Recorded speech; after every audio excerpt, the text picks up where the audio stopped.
Welcome. Today we're diving deep into a common yet often misunderstood lung condition, pleural effusion. We'll explore what it is, what causes it, how it's diagnosed, and what treatment options are available. Join us as we unravel the complexities of this respiratory ailment. So, what exactly causes pleural effusion? Think of it like this: the pleura, the thin membrane surrounding your lungs, needs a delicate balance of fluid. Pleural effusion occurs when this balance is disrupted, leading to an excess of fluid in the pleural space. This can happen due to various underlying conditions. Congestive heart failure is a major culprit, increasing pressure in blood vessels and leading to fluid leakage. Pneumonia, lung infections, and even certain cancers can also inflame the pleura, triggering fluid accumulation. Other potential causes include pulmonary embolism, autoimmune diseases like lupus and rheumatoid arthritis, kidney disease, liver disease, and even certain medications. Essentially, anything that disrupts the fluid balance or irritates the pleura can potentially lead to a pleural effusion.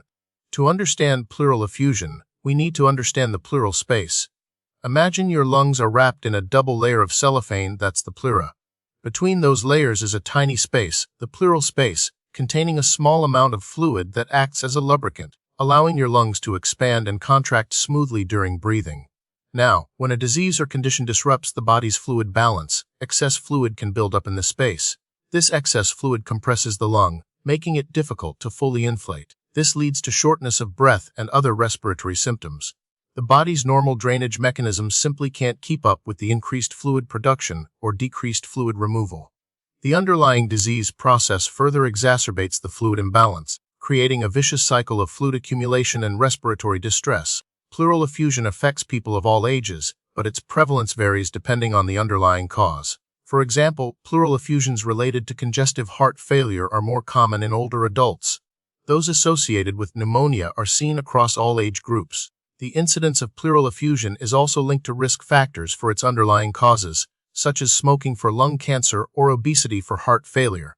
Understanding the specific epidemiology is crucial for tailoring diagnostic and treatment approaches. The signs and symptoms of pleural effusion can vary depending on the amount of fluid accumulated and the underlying cause. One of the most common symptoms is shortness of breath, which can range from mild to severe. Patients may also experience chest pain, often described as sharp or stabbing, that worsens with deep breathing or coughing. Other possible symptoms include a dry cough, fever, especially if caused by an infection, and orthopnea, which is difficulty breathing when lying down. In some cases, small pleural effusions may not cause any noticeable symptoms at all.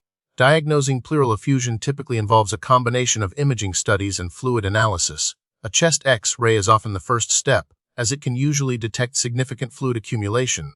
A CT scan of the chest provides more detailed images and can help identify the underlying cause. The gold standard for diagnosis is often a thoracentesis.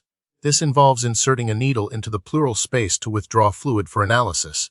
Analyzing the fluid helps determine the cause of the effusion, whether it's due to an infection, cancer, heart failure, or another condition. The analysis looks at factors like protein levels, cell counts, and the presence of bacteria or cancer cells. Pleural effusions can be categorized as transudative or exudative, based on the characteristics of the pleural fluid. Transudative effusions are typically caused by systemic conditions that affect fluid pressure, such as heart failure or kidney disease. The fluid is usually clear and low in protein. Exudative effusions, on the other hand, are caused by inflammation or injury to the pleura, such as infections, cancer, or autoimmune diseases. The fluid is often cloudy and high in protein. Differentiating between transudative and exudative effusions is crucial for guiding treatment. The treatment of pleural effusion depends on the underlying cause and the severity of the symptoms. For small effusions that aren't causing significant symptoms, observation may be sufficient. If the effusion is large or causing shortness of breath, a thoracentesis may be performed to drain the fluid. For recurrent effusions, a chest tube may be inserted to continuously drain the fluid. In some cases, pleurodesis may be performed, which involves sealing the pleural space to prevent fluid from reaccumulating.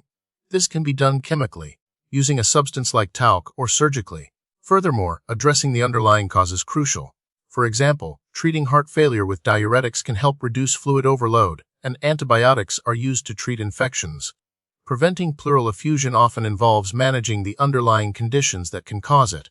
This includes controlling blood pressure to prevent heart failure, getting vaccinated against pneumonia and influenza, avoiding smoking to reduce the risk of lung cancer, and managing autoimmune diseases with appropriate medications.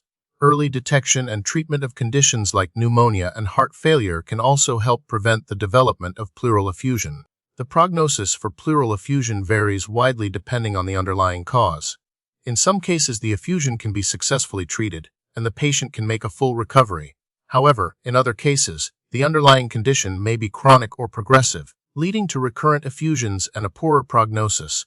Recent research is focused on developing new and improved methods for diagnosing and treating pleural effusion, including minimally invasive surgical techniques and targeted therapies for specific underlying causes. Researchers are also investigating the role of biomarkers in predicting the risk of developing pleural effusion and monitoring treatment response.